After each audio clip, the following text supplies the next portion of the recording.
Je vais du coup appeler sans tarder Aurélien Dalloz, qui doit être là, oui. Asvaël, je sais qui est juste derrière. Michel est déjà là. Stéphanie Maud, qui est là. Fabienne Brocli. On va avoir là une session qui est une première session plénière où un certain nombre de personnes et de structures vont vous présenter des actions qui sont déjà à l'œuvre. Et donc on aura déjà un petit temps de débat assez court autour de ces actions. J'en profite pour vous dire que ça va être un peu la course et on l'assume pendant ces 2 jours. On l'assume parce que, comme vous a excellemment rappelé Hugues tout à l'heure, Hugues Mouret, il est plus temps de regarder les pollinisateurs déclinés. Il est temps de se mobiliser, il est temps de se mettre dans une intelligence collective pour sortir avec des actions opérationnelles et bien designées, je dirais, pour nos territoires.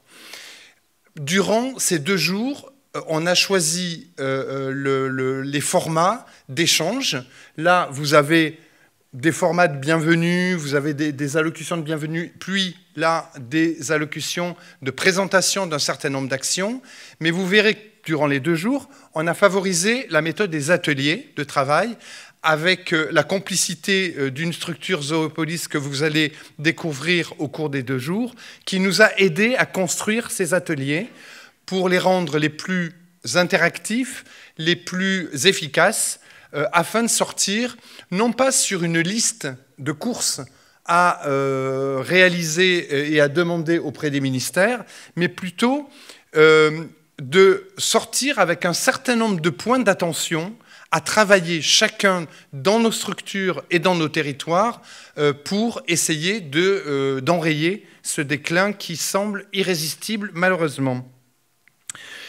De façon plus pratique, ici, donc, on est dans le petit Cursal. Il y a les ateliers qui se... Alors, il faut ressortir, vous retrouvez l'accueil.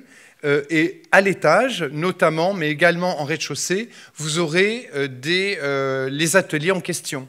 Donc, ateliers qui se passent donc sur 2 jours et qui sont sur 4 écosystèmes, je les rappelle, naturels, urbains, productifs et aménagés. Voilà.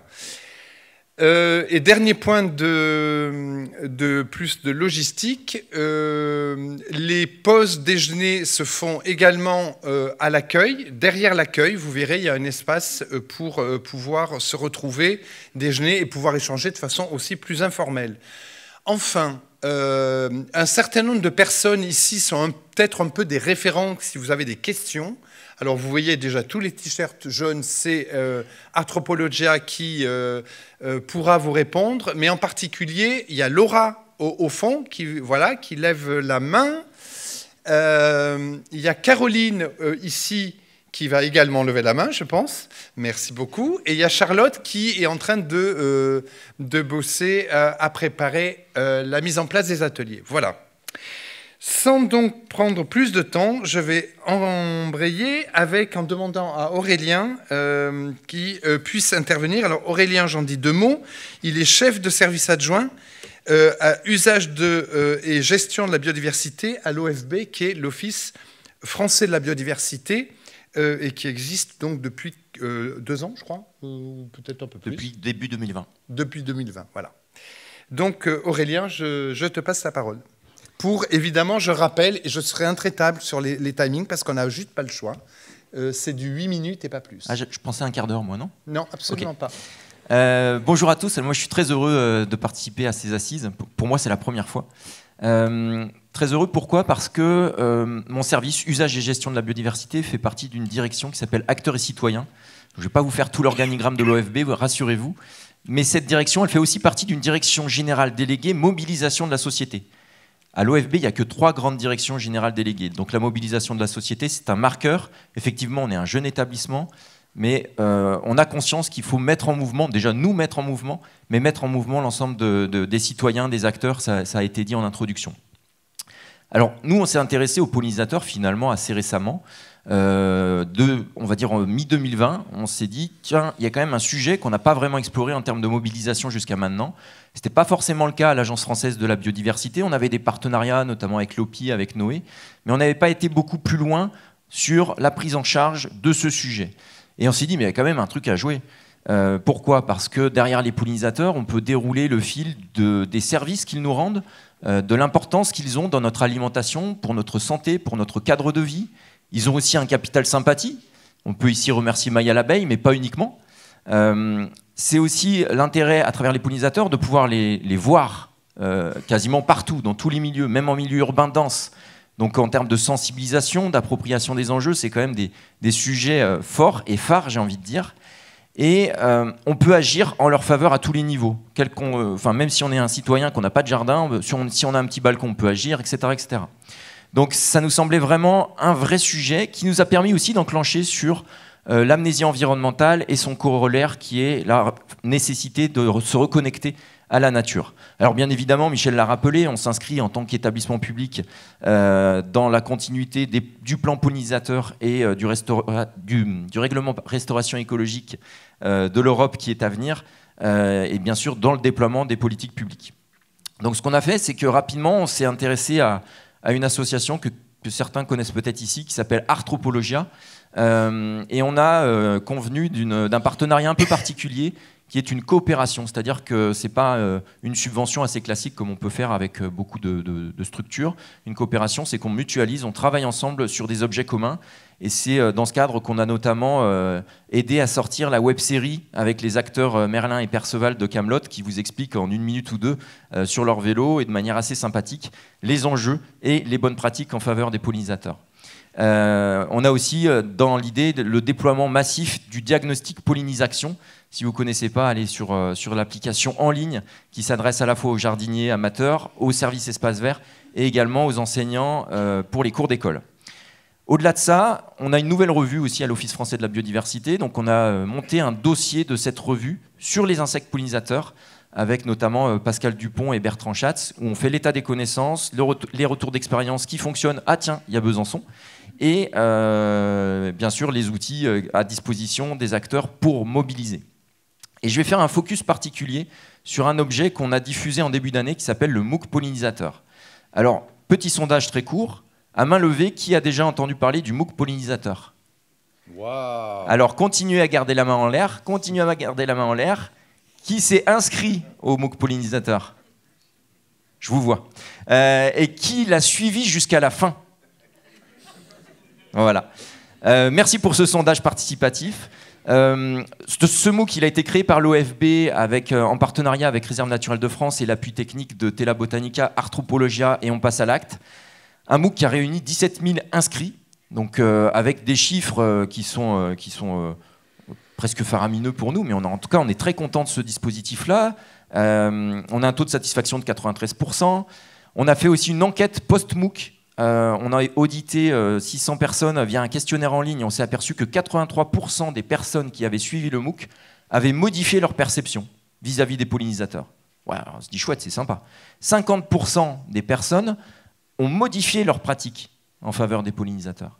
Donc l'objectif initial qui était de diffuser la connaissance, mais aussi d'inciter à agir, de mettre en mouvement, on peut dire qu'il est rempli. Mais, si on fait un petit pas de côté, ou un pas de recul, comme vous voulez, on peut se dire que, quand on regarde les autres chiffres, 61% des gens avaient déjà suivi un MOOC. Un MOOC, c'est engageant, c'est une formation en ligne, gratuite, ouverte à tous, pendant 7 semaines. Mais pendant 7 semaines, on s'engage à suivre un cours pendant 1h30 à 2h. Ce qui veut dire que c'est un vrai engagement. Ils ne sont pas allés jusqu'au bout, hein. Pas tous, mais j'ai les noms là. Enfin, il y a les badges, on va pouvoir les repérer. Et au-delà de ça, on s'adresse surtout aux catégories socio-professionnelles supérieures, au CSP+. Ah, déjà, on peut se poser quelques questions. Et puis, les gens qui agissent à l'issue du MOOC, ce sont des gens qui ont accès à un jardin ou à la nature rapidement. Donc, tout n'est pas parfait. Et là, on se dit, ah, il y a quelque chose à jouer. On parle toujours au même, on parle aux convaincus. Et ça doit nous obliger à, quand on crée des dispositifs ou des nouveaux outils, à quelques éléments de réflexion. Et on commence à y réfléchir, enfin, c'est pas qu'on commence, on y réfléchit déjà dans mon service. Déjà, agir à l'avenir doit passer peut-être par des partenariats nouveaux. On a des partenariats classiques avec des gens qu'on connaît, c'est confortable, mais peut-être qu'il faut sortir de nos zones de confort. Et dans ces partenariats, je pense notamment aux influenceurs, alors pas forcément que ceux qui sont à Dubaï, hein, mais on a déjà commencé par exemple avec Jamy et sa chaîne Épicurieux à l'OFB, ça marche à fond, on parle de millions de vues.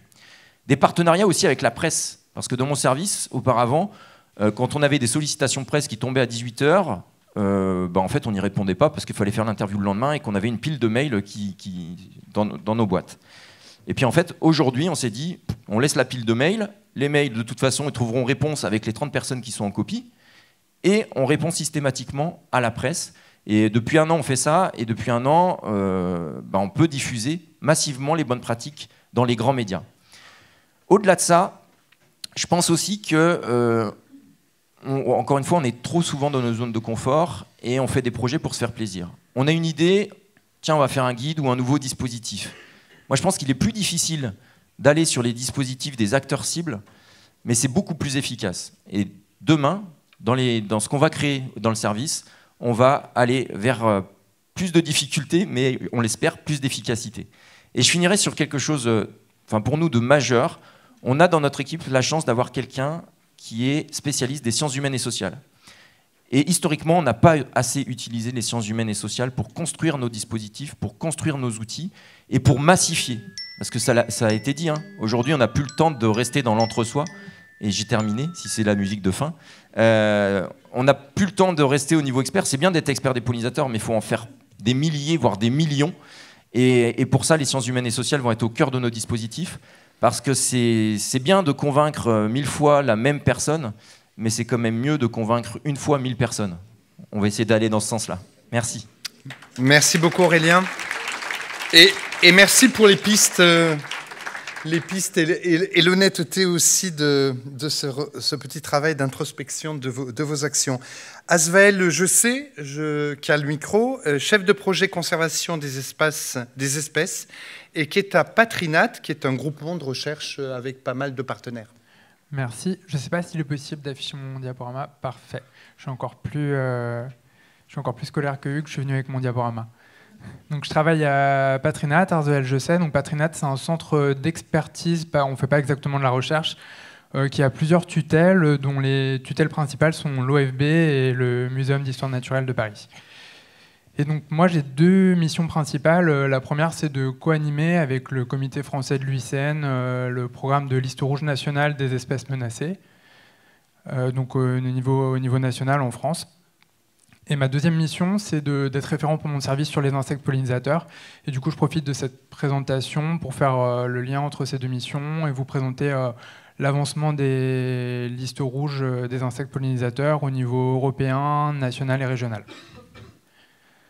Donc, si on commence par le niveau européen, d'abord, c'est là que la couverture de liste rouge insectes pollinisateurs est la plus grande. Donc, au niveau européen, ont été évalués les abeilles, les coléoptères saproxyliques, dont certains sont floricoles, donc pas tous, et puis certains coléoptères floricoles ne sont pas saproxyliques, donc ça ne couvre pas tout, mais c'est quand même un des groupes principaux. Les papillons de jour et les cirfes dans l'ordre. Donc, à ma connaissance, il manque juste les papillons de nuit parmi les grands groupes d'insectes pollinisateurs.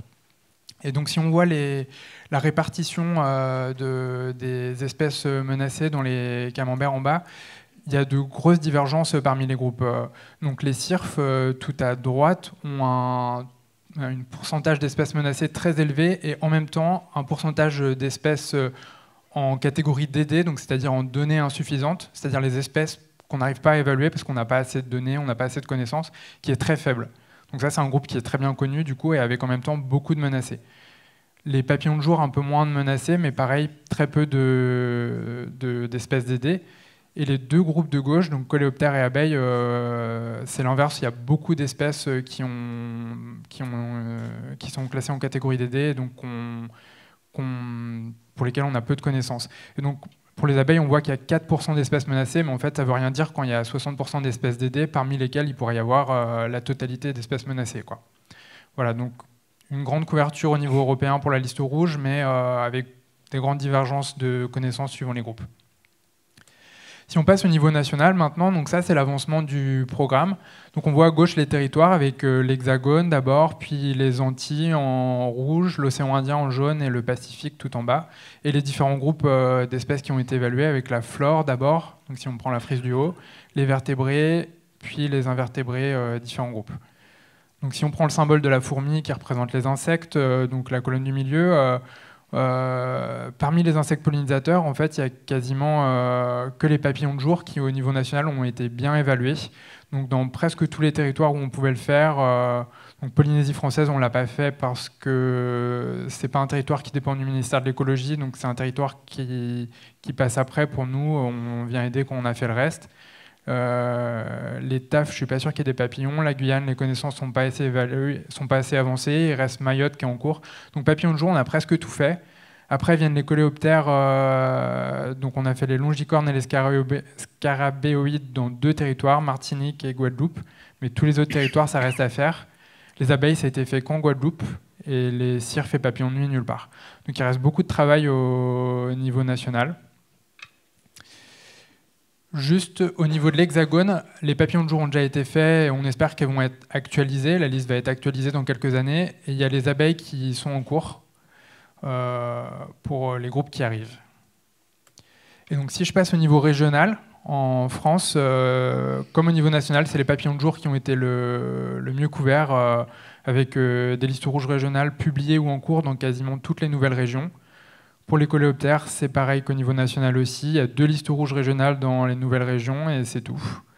Et les cirques et abeilles, une seule, et dans une ancienne région en plus, papillons de nuit, aucune.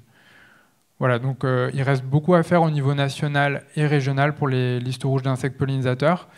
Et j'entends souvent du coup des questionnements sur le fait que c'est un groupe d'espèces avec beaucoup d'enjeux et une incompréhension sur le fait que les listes rouges n'aient pas déjà été publiées sur ces 5 groupes principaux d'insectes pollinisateurs. Pour moi, il y a 2 freins qui expliquent cette situation, 2 freins qui sont liés. Le premier, c'est les financements et le deuxième, c'est la connaissance. Donc les financements, historiquement, ils sont beaucoup plus allés aux vertébrés et à la flore qu'aux insectes.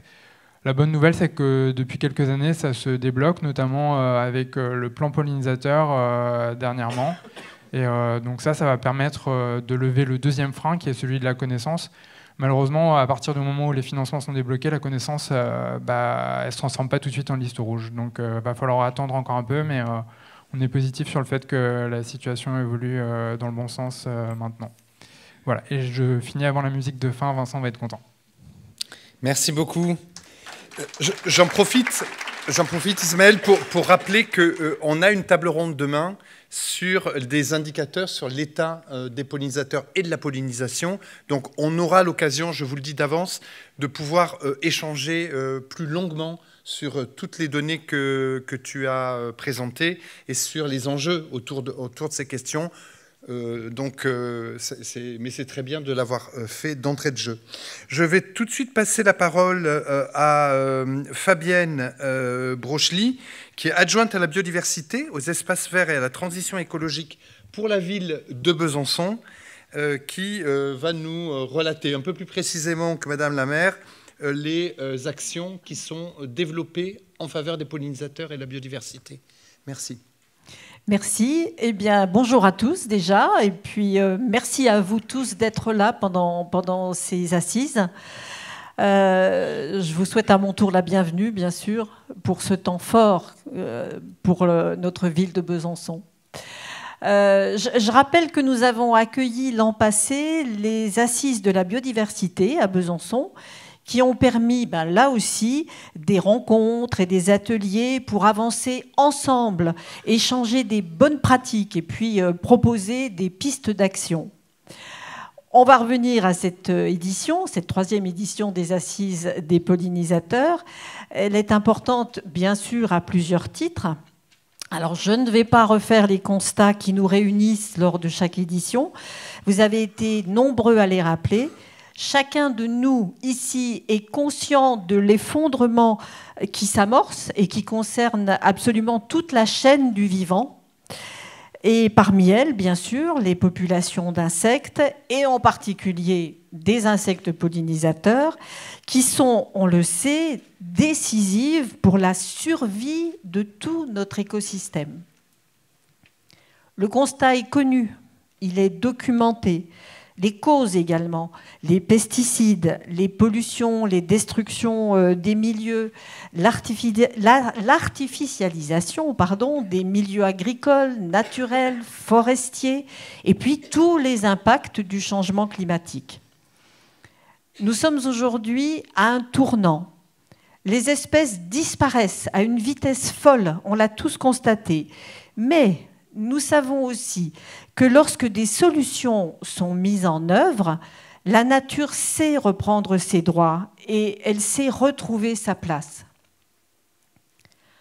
Alors, fort de ces connaissances, la question qui se pose à nous est de savoir pourquoi on n'arrive pas à faire plus, à aller plus vite et à mobiliser toutes les échelles pour éviter cet effondrement.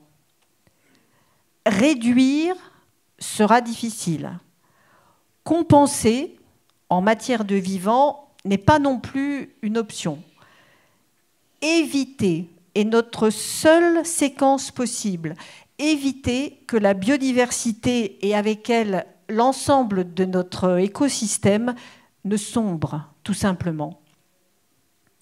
Ces assises sont le moyen justement de comprendre et de réfléchir ensemble à nos moyens d'action. Elles doivent nous permettre déjà d'identifier les freins qui sont bien encore là, et puis d'identifier aussi les leviers, bien sûr, qui pourraient nous permettre d'aller plus vite. Par exemple, comment mobiliser autour de la protection des pollinisateurs, et puis aussi quelle stratégie adopter pour en faire une cause partagée. À Besançon, ces questions nous mobilisent depuis des années. D'abord, dans la gestion de nos espaces verts et de nature, avec la mise en place du zéro phyto depuis les années 2000. Du fleurissement adapté, la mise en place du fleurissement adapté, la gestion différenciée des espaces verts, et puis un plan de formation ambitieux déployé pour l'ensemble de nos agents des espaces verts. Il y a aussi l'éco-pâturage. Et puis, il y a les programmes de conservation de la faune sauvage qui sont menés par le Muséum de la Citadelle. Nous avons aussi le projet d'extension de la zone Natura 2000. Et puis, des inventaires scientifiques et des plans d'action qui sont menés sur notre territoire en lien avec la LPO, la Ligue de protection des oiseaux, le Conservatoire botanique national de Franche-Comté, le Conservatoire d'espaces naturels et puis France Nature Environnement. Mais l'enjeu dépasse la gestion de ces espaces de nature. L'enjeu est surtout que la biodiversité soit prise en compte dans l'ensemble de nos politiques publiques, avec une volonté de transversalité à tous les niveaux de l'action publique.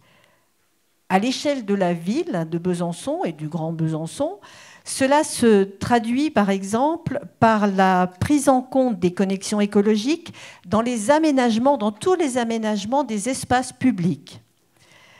Il y a aussi l'intégration des enjeux de biodiversité dans la conception des bâtiments. Il y a l'intégration des trames bleues, vertes, noires dans la conception des bâtiments d'urbanisme. Et puis aussi la prise en compte des impacts sur les milieux naturels lorsqu'il y a des organisations d'animation culturelle et sportive, etc., etc. Nous avons beaucoup d'exemples. Il faut aujourd'hui modifier nos modalités d'action. Il faut décloisonner. Il faut rappeler que le vivant est partout, qu'il est constitutif et qu'il est fondamental à intégrer dans toutes nos actions. Alors cela doit passer aussi, bien sûr, par la communication, par la pédagogie, par la formation. Il faut faire connaître, il faut faire savoir, car notre société s'est bien éloignée de la nature. Il faut absolument recréer ce lien avec la nature. Et puis, nous avons besoin les uns des autres, chacun à notre niveau, de manière concertée et horizontale. Chercheurs, techniciens, professionnels, politiques, chacun à notre place, nous devons jouer notre rôle pour qu'avance la cause des pollinisateurs et du vivant. Ces assises sont nationales, alors faisons de ce rendez-vous une étape décisive afin que la protection des pollinisateurs ne soit pas l'apanage seulement des professionnels et des espaces verts, des professionnels, pardon, des espaces verts et de nature. Votre petite musique m'a troublée, mais j'en arrive à la fin. Donc que ça concerne bien tous les acteurs d'activité, tous. Voilà, donc ma conclusion, ça sera ensemble, trouvons les moyens de faire émerger des solutions pour agir. Merci de votre attention. Je vais passer tout de suite la parole à Stéphanie Maude, qui est vice-présidente de la région Bourgogne-Franche-Comté et en charge de la transition écologique. Merci, bonjour à tous, ça fonctionne, oui. Bonjour à tous et à tous, donc, et bienvenue à Besançon, effectivement, donc une belle ville de notre belle région Bourgogne-Franche-Comté. Alors, juste un point sur la Bourgogne-Franche-Comté, nous sommes dans un territoire, beaucoup de paysages très différents, puisque ça va des rives de la Loire jusqu'au massif du Jura, en passant par le Charolais et quasi la région parisienne, avec tout ce qui est au nord de Lyon. Voilà, donc beaucoup de paysages très différents, une région marquée par une forte ruralité et donc effectivement par un potentiel d'espace naturel qui est quand même extrêmement intéressant. Donc nous avons la chance d'avoir un patrimoine naturel existant à conserver, à sauvegarder et à reconquérir aussi.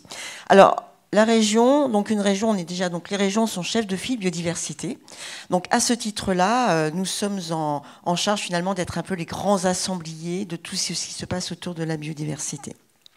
Alors, nous avons donc des programmes d'accompagnement, que ce soit les conservatoires d'espaces naturels, nous avons tous nos parcs naturels régionaux, tout le monde connaît le Morvan, le Haut-Jura, mais nous avons aussi nos réserves naturelles régionales, nous avons même la chance d'avoir en partage avec la région Grand Est le parc national de Forêt, et puis nous sommes, depuis le 1er janvier 2023, nous assurons l'animation des sites Natura 2000. Voilà, donc nous rentrons pleinement dans la stratégie nationale des aires protégées, puisqu'il faut effectivement continuer à reconquérir, à protéger et avoir des zones de protection fortes aussi. Donc nous y employons. La stratégie régionale biodiversité qui a été votée en 2020, très rapidement, nous avons des orientations qui résonnent bien évidemment avec ce qui se passe autour des pollinisateurs notamment, puisque l'axe stratégique, l'orientation stratégique, la première, c'est préserver et reconquérir la biodiversité, avec notamment la réalisation de plans de sauvegarde de pollinisateurs. Par aussi comment compléter les connaissances sur les populations des pollinisateurs sauvages, vous le disiez tout à l'heure, et c'est vrai que c'est particulièrement compliqué et qu'il faut vraiment le faire. Développer la sensibilisation des agriculteurs sur les services de pollinisation et de certification environnementale.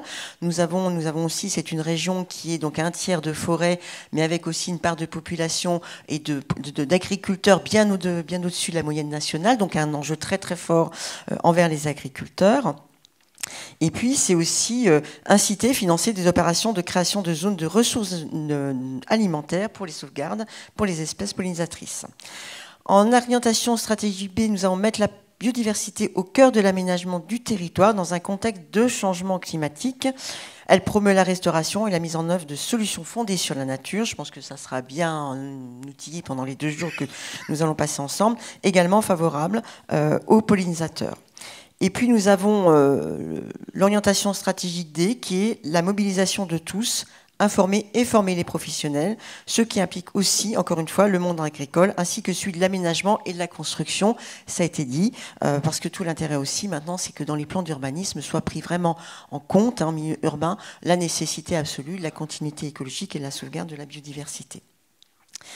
Donc cette orientation incite également à partager la connaissance afin de mobiliser le plus grand nombre, ce qui est l'objet même de ces assises, donc que nous accompagnons financièrement, de même que nous avons accompagné et étions très engagés dans les assises nationales de la biodiversité l'année dernière.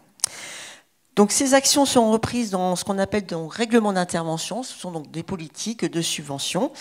Nous avons mis en place l'année dernière, suite aussi au plan de relance, nous avions initialisé la renaturation. Donc ça a bien fonctionné. Alors ça a été remis aussi, repris dans le fonds vert. Donc là, il y a effectivement un partage, mais c'est tant mieux si tout le monde s'y met. Donc renaturation notamment dans les espaces urbains, donc qui fonctionne bien puisque c'est on désimperméabilise, 2, on renature. Donc c'est vraiment des services intéressants pour les pollinisateurs aussi. Et puis, donc, nous avons mis en place, en complément du plan national pollinisateur, un règlement d'intervention qui est Sauvons nos pollinisateurs, abeilles et pollinisateurs sauvages au sein de la direction de l'environnement. Donc, par rapport à ce règlement d'intervention, nous avons déjà pu accompagner certains projets très différents qui sont la sensibilisation, l'amélioration de la connaissance, animation auprès de scolaires, action de sensibilisation et de connaissance et de communication de préservation, d'amélioration des connaissances. Voilà, c'est un règlement d'intervention que nous reconduisons en 2024 à hauteur de 100 000 euros en investissement, 100 000 euros en fonctionnement. Donc j'espère bien que, donc j'en profite là pour le dire, pour que ce programme fonctionne également. Un autre programme aussi qui fonctionne depuis 2008, donc anciennement région Bourgogne, maintenant région Bourgogne-Franche-Comté, qui est autour des vergers de sauvegarde. Voilà, donc avec l'implantation aussi de hémélifères, installation de signalétique pédagogique. Donc vraiment tout un ensemble qui permet vraiment aussi là de permettre le retour des pollinisateurs. Depuis sa création, c'est plus de 6 millions d'euros que nous avons pu mettre en place. Voilà, après il y a d'autres programmes qui sont liés au sein de la direction de l'agriculture et forêt autour des abeilles domestiques et de l'agriculture, développement de l'apiculture en Bourgogne-Franche-Comté, tout en sachant que bien évidemment l'abeille sauvage ne doit pas masquer l'ensemble des pollinisateurs sauvages et nous faisons très attention à ne pas déséquilibrer. Voilà, donc je ne serai pas beaucoup plus longue, sinon dire que nous avons aussi même si la région, donc c'est 2 800 000 habitants, hein, mais une attention particulière à l'éducation à l'environnement, ça a été dit aussi, parce qu'il faut vraiment, la présidente le dit souvent, la présidente de région, il faut embarquer tout le monde. Donc on embarque tout le monde quand on sensibilise, quand on communique. Et je terminerai donc sur la convention citoyenne que nous mettons en place autour des grands enjeux du changement climatique. Et donc nous avons le plaisir aussi d'avoir donc Bruno David qui va animer donc le groupe d'experts régionaux. Et je pense vraiment, enfin c'est même pas je pense, je suis sûre que l'effondrement de la biodiversité lié notamment au changement climatique, moi je les mets vraiment les deux. Hein. Ça fait très longtemps que je dis qu'il ne faut pas faire l'un et l'autre, il faut faire l'un et l'autre en même temps parce que les deux sont liés et que donc il faut vraiment qu'on ait une approche à la fois donc au sein de politique, hein, d'accompagnement de nos structures, mais également au plus proche du citoyen. En tout cas, cette convention citoyenne qui, je pense, commence à avoir un écho et donc va être suivie, je pense, notamment par la presse régionale qui va donc démultiplier. Nous parlions de communication. Donc, j'espère bien que ce programme, à la fois donc cette convention citoyenne et ce groupe d'experts régionaux sur notre région, va nous permettre de démultiplier nos actions. Il me reste juste à conclure en vous souhaitant à tous et à tous une excellente participation pour ces assises nationales des insectes pollinisateurs. Merci Stéphanie. Je passe enfin à nouveau la parole à Michel, que je ne représente pas, mais qui a été présenté tout à l'heure, pour le même durée de temps. Merci. Alors, si certains ont loupé quelque chose, je peux me représenter. Mais enfin, bon, et puis de toute façon, voilà, en tout cas, pour le ministère de la Transition écologique. À venir me voir pour tout renseignement, non sur mon humble personne, mais sur la mise en œuvre du plan pollinisateur. Alors j'ai déjà dit un certain nombre de choses lors de mon introduction que je vais développer dans un temps limité. Limité, oui, ça j'ai bien compris. Et donc en repartant d'une part de ce que j'ai pu dire et puis d'autre part de ce qui a été apporté aussi par mes collègues intervenants autour de la table et qui étaient effectivement tout à fait pertinents et qui permettent de s'appuyer sur mon intervention désormais. Alors, si vous le voulez bien, je vais quand même repartir du règlement restauration de la nature. Alors, non qui nous empêche de dormir, au contraire, c'est quelque chose de très bon politiquement. Je crois qu'on peut se féliciter d'avoir ce nouveau document réglementaire, cette nouvelle obligation, cette nouvelle contrainte, cette nouvelle exigence, parce qu'il faut bien voir que ça change quand même les choses. Je l'ai dit dans mon introduction, mais désormais, on est appelé à la responsabilité, une responsabilité qui peut, pour les États membres, tous les États membres, mal tourner, au sens mal tourner, si on n'observe pas les exigences de restauration, eh bien, on aura à s'expliquer devant la justice. C'est ça, c'est quand même un fondement différent, très différent de ce qu'on peut avoir à l'heure actuelle. Enfin, moi, personnellement, j'ai eu à connaître dans ma carrière au ministère de l'écologie depuis 25 ans les difficultés à aller s'expliquer devant la Cour de justice de l'Union européenne à l'occasion d'une espèce qui vit pas trop loin de chez vous, le hamster d'Alsace. C'est quand même assez, vous voyez, c'est quand même assez impliquant et politiquement, ça change vraiment la donne. Donc, et il faut bien voir que ça ne va pas changer la donne du jour au lendemain, mais si je ne le dis pas là, eh bien, effectivement, vous ne l'aurez pas en tête. Ça va progressivement, ça va demander du temps, ça va demander des années, mais les exigences liées à la restauration des pollinisateurs et quelque part, si on veut être efficace, autre notion que j'ai développée, à la biodiversité, puisqu'on ne peut pas prendre simplement les pollinisateurs comme ça, même si, voilà, c'est un sujet, il faut avoir une vision globale au niveau de la biodiversité. Cette notion-là est particulièrement importante, d'une part parce que c'est pertinent, la conservation des pollinisateurs englobe tous les milieux et toute la maîtrise des facteurs de pression, nécessite aussi la restauration des habitats qui, de toutes les manières, il y a des spécificités aux habitats des pollinisateurs. Il ne faut pas non plus, il faut là que la connaissance nous éclaire sur le sujet et qu'on soit efficace, mais globalement, c'est tout. Donc, il faut avoir vraiment cette vision globale et intégrer les pollinisateurs dans une optique de restauration globale de la biodiversité, par souci d'efficacité. Et puis par souci aussi d'efficacité au sens opérationnel. Parce que là aussi, c'est un point, moi, que je souhaiterais voir traité au sein des assises, comment être efficace vis-à-vis des acteurs. Tout le monde, là, nous avons dit effectivement qu'il est important que les acteurs se mobilisent, etc. Mais il ne faut pas les perdre en route, les acteurs. Parce qu'il faut bien voir que les acteurs économiques, et mon discours sera toujours très pragmatique, je ne me fais pas le porteur de l'angélisme, ce n'est pas le rôle du ministère de l'écologie, mon discours est direct. Il ne faut pas avoir d'illusions sur le fait que des acteurs économiques, il y en a certains d'entre eux au sein de la salle, ont la biodiversité comme ça, toujours en tête. Ils se lèvent, je veux faire de la biodiversité le matin, le soir, je fais... Mais non, c'est pas comme ça que ça marche. Ça doit être une politique intégrée. Voilà. Et donc ça, les acteurs économiques, dans leur très grande majorité, sont capables de le comprendre, mais il faut qu'on leur simplifie la vie aussi. Il faut que dans la démarche d'intégration de la biodiversité, eh bien, ils aient tous les outils pour agir simplement. Alors, c'est pour ça qu'il faut leur parler des pollinisateurs, mais pour être efficace, ils ne peuvent pas aller à une réunion quand la région ou l'État réunit sur telle espèce, et puis le lendemain sur telle autre espèce, et puis sur tel habitat, sur telle aire protégée, et puis après encore les pollinisateurs, etc. On s'aperçoit, dans la mise en œuvre de la stratégie nationale de biodiversité, quand on fait le listing de tout ce que les services ont à faire, c'est valable pour les services de l'État, mais je pense que c'est valable aussi pour les services de la région chef de file des actions de biodiversité. C'est un catalogue, 40 à 50 actions à conduire. Il est illusoire de croire que si nous ne faisons pas un effort d'organisation dans la mobilisation de nos services et dans la mobilisation des acteurs, eh bien, ce ne sera pas efficace. Alors après, il faut l'engagement politique. de l'État, des collectivités, l'engagement politique des acteurs socio-professionnels, mais à nous de trouver tous collectivement des façons de se mobiliser d'une manière efficace. Je crois qu'arrive dans la société progressivement, il est bien perçu désormais que la biodiversité, c'est quand même là, on est quand même dans une situation critique. Je crois que les gens l'ont compris, de même que le climat.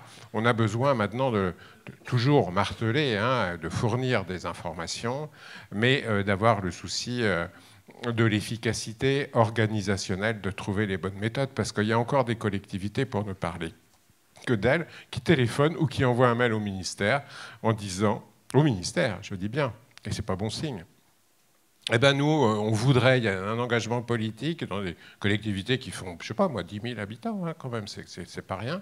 On ne sait pas comment faire.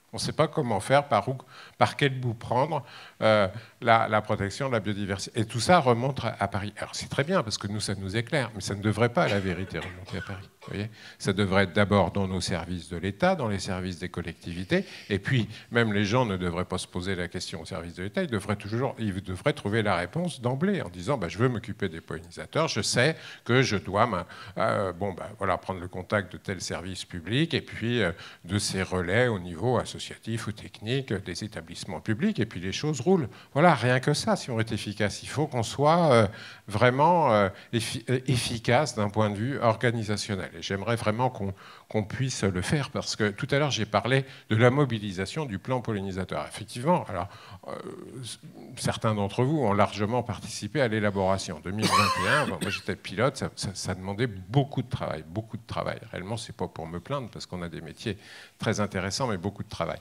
Et puis, je me suis dit à la fin, mais il faut vraiment que ce soit efficace, quoi. Enfin, je veux dire, c'est un beau document, on est content, mais c'est pas ce qui compte, c'est l'efficacité sur le terrain. Voilà. Donc, efficacité organisationnelle, efficacité. Je conclus là-dessus. Efficacité aussi scientifique et technique. Il ne faut pas se faire d'illusions non plus. J'ai dit autre chose. Nous sommes dans un monde qui change. On a parlé de l'agriculture.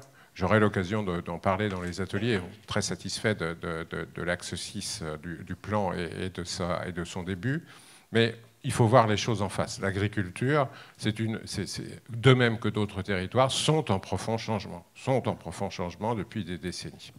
Et il faut voir les choses comme ça. Et on ne va pas revenir, je ferai preuve d'illusion en vous disant qu'on va revenir, ce que j'aime bien dire, l'agriculture de grand-papa, sauf dans certains cas. On peut s'en inspirer. Mais on sera toujours dans ce train, dans cette tendance de modernité. Et il faut qu'on trouve les solutions. Il faut qu'on trouve les solutions pour apporter de la diversité et de l'abondance des pollinisateurs dans ce contexte. C'est possible. Il faut avoir un langage de vérité, comprendre les contraintes des acteurs, et puis se fonder sur la science pour aboutir à cet objectif, diversité, abondance des pollinisateurs, qui est précisément, et je reboucle, ce que nous devrons mesurer avec un outil contraignant qui est le suivi biologique harmonisé au niveau européen des pollinisateurs et qui mesurera l'efficacité de nos pratiques en matière de biodiversité et de pollinisateurs. Merci voilà, Michel. Merci, je suis à votre disposition en aparté, dans les pauses ou dans les ateliers pour répondre, bien entendu, à d'autres questions. Merci. Merci. On a une petite dizaine de minutes, mais vraiment pas plus, avant la pause qui se passera à l'accueil. On a une petite dizaine de minutes pour poser à nos amis ici présents quelques questions, sachant que je vais peut-être me permettre, moi, d'en poser une, en fait, particulièrement aux représentantes des deux collectivités. On a entendu, notamment Michel, ça me permet d'avoir cette liaison avec cette question. On voit bien, et on en est tous conscients, qu'il y a des difficultés de passage à l'acte, il y a des difficultés surtout de gagner en efficacité sur toutes les actions qui ont été présentées. Elles sont souvent, je crois que vous l'avez dit, Fabienne, menées parfois en silo. En tout cas, il faut décloisonner, vous nous l'avez dit. Il y a un élément que soulevait Michel dans son intervention, c'est en fait comment on travaille avec tous les acteurs. Je crois que ça a été déjà aussi soulevé tout à l'heure. C'est pour moi une question qui est assez essentielle. Ismaël tout à l'heure disait, excuse-moi, Asmaël disait tout à l'heure, en fait, non, c'est toi au tout début, Aurélien, qui disait, mais peut-être que notre MOOC n'a touché que les CSP+. C'est une vraie question, c'est-à-dire comment en fait on élargit la cible au-delà des convaincus. Est-ce que vous, dans vos actions, vous avez peut-être, et au plus près, je dirais, des habitants de vos territoires, vous avez des pistes, un peu de solutions ou des pistes, en fait, pour essayer de pouvoir communiquer et mobiliser surtout un certain nombre d'acteurs. Je pense à des professionnels. Stéphanie, vous y avez fait allusion sur les agriculteurs, mais d'autres aussi catégories. Si vous avez quelques éléments à nous partager, n'hésitez pas. Je ne sais pas trop, mais à la ville de Besançon, par exemple, au niveau de tout ce qui peut se faire, on a instauré une nouvelle manière de faire dans la transversalité et dans le partage, de faire ensemble. C'est-à-dire qu'avant, les grands projets d'urbanisme, les animations culturelles, sportives, etc., tout ça se préparait chacun dans son coin. Il n'y avait pas du tout de partage. Pardon, décidément. Alors qu'aujourd'hui, c'est devenu vraiment un principe. Quel que soit le projet, quelles que soient les actions mises en place, on se réunit tous ensemble et on voit tous les pans. Et donc, il y a là au milieu les espaces verts, la biodiversité, etc. Et puis sinon, par rapport aux habitants, au grand public, je vais dire, on développe le plus possible, mais il faut encore aller plus loin, l'information, la communication, l'explication, la pédagogie, des rencontres, des ateliers qu'on organise auxquels les gens participent. Au plus près. Au plus près, voilà, au plus près. Vous avez trouvé le terme exact, merci. Merci beaucoup. Stéphanie ? Alors, oui, rapidement, donc effectivement, nous ici à la région, déjà l'idée c'est d'être en cohérence avec l'ensemble de nos politiques, donc travailler en transversalité dans l'ensemble de nos politiques. En introduction, Marie-Guy Dufay, présidente de région, présentait les éco-conditionnalités. On les avait mises en place pour la rénovation thermique. Là, on élargit. Donc, c'est toutes les aides qu'on apporte aux collectivités, associations qui nous demandent des aides sur les bâtiments notamment. Et là, on les a élargis à la question de la biodiversité, à la question de la gestion des déchets, etc. Donc, c'est déjà aussi, je veux dire, un peu amené, donc quand on contraint un peu, hein, mais voilà. Donc, ça veut dire aussi acculturer. Donc là, on travaille aussi avec un bureau d'études, justement, pour pouvoir accompagner les acteurs quand on va leur dire, maintenant, les éco-conditionnalités, c'est telle ou telle chose aussi par rapport à la biodiversité. Quand vous êtes sur une construction, une rénovation, pensez à faire telle ou telle chose. C'est obligatoire pour avoir les aides de la région, donc ça s'accompagne. Ça, donc voilà, donc ça c'est au niveau déjà de nos politiques en interne. On travaille aussi, comme beaucoup d'autres collectivités, sur les budgets verts. Hein. Budget vert, c'est quand il ne faut pas effectivement un budget soit en contradiction. Enfin, les actions qu'on peut mener sur une politique viennent en contradiction avec, par exemple, tout ce qu'on pourrait faire sur la biodiversité. Donc ça, ce sont des exemples très concrets. Et puis après, une région. Excusez-moi, là-dessus, Stéphanie, c'est très concret, mais quand même, je pense assez complexe à mettre en œuvre, oui. et avec des tensions politiques à la clé.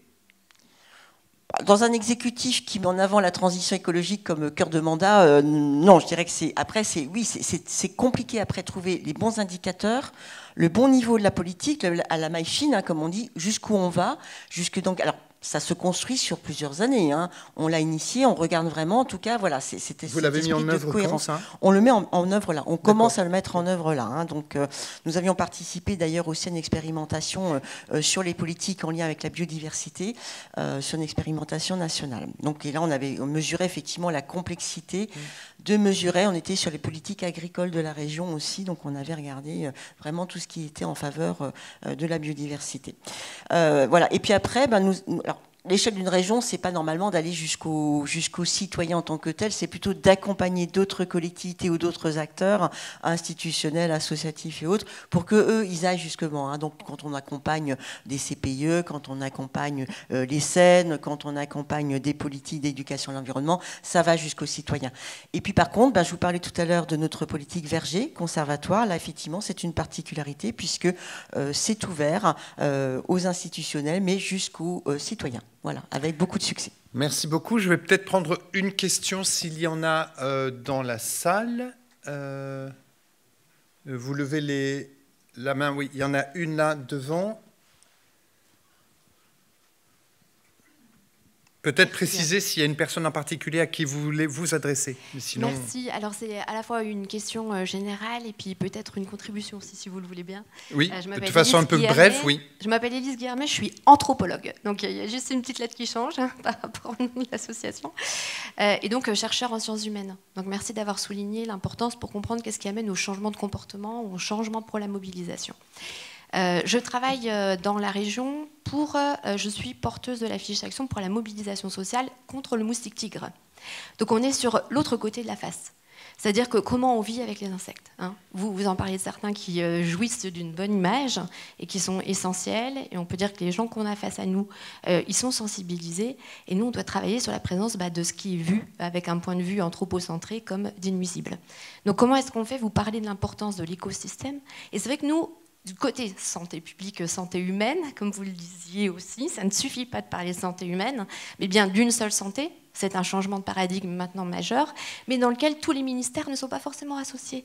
On voit encore qu'on n'est pas encore au top de notre capacité à travailler tous ensemble. Décloisonner à nouveau. Voilà, décloisonner absolument. Parce que ce que vous dites aujourd'hui, nous, on doit le porter aussi quand on est sur des interventions de santé publique. C'est pour ça que je suis là aujourd'hui.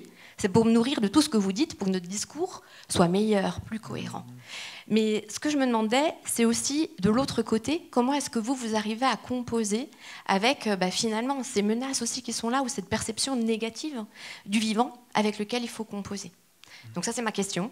Et après, sur les contributions, parce que je veux partager ce qu'on a pu avoir, on a expérimenté là, pendant une année des discours, lors de réunions publiques, on a eu plus de 2000 personnes face à nous, et qui réagissaient, et qui partageaient leur représentation donc, de ces insectes qui viennent empêcher la joie de vivre pendant l'été.